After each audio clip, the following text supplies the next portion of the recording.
ஆளுமைமிக்க அரசியல்வாதியாக pure politics பயிற்சி பட்டறை, நேரடி இணைய வழி வகுப்புகள். உங்கள் சீட்டிற்கு முந்துங்கள். 7338824242.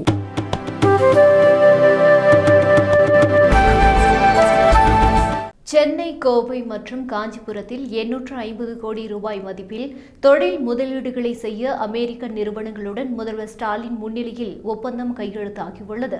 முதலீடுகளை ஈர்ப்பதற்காக தமிழக முதல்வர் ஸ்டாலின் அமெரிக்கா சென்றுள்ளார்.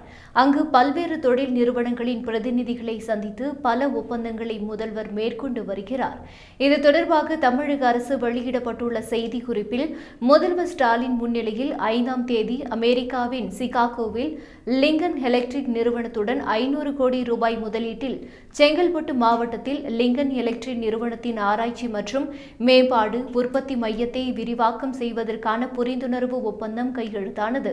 அதேபோல் விஷய் பிரிசிஷன் நிறுவனத்துடன் 100 கோடி ரூபாய் முதலீட்டில் காஞ்சிபுரத்தில் சென்சார்ஸ் மற்றும் டிரான்ஸ்டியூசர்ஸ் உற்பத்தி மையத்தை நிறுவுவதற்கான புரிந்துணர்வு ஒப்பந்தமும், விஸ்டியன்ஸ் நிறுவனத்துடன் 250 கோடி ரூபாய் முதலீட்டில் சென்னை மற்றும் கோயம்புத்தூரில் மின்னணு உற்பத்தி மையத்தை நிறுவுவதற்கான புரிந்துணர்வு ஒப்பந்தமும் கையெழுத்தாகியுள்ளது என்று தெரிவிக்கப்பட்டுள்ளது.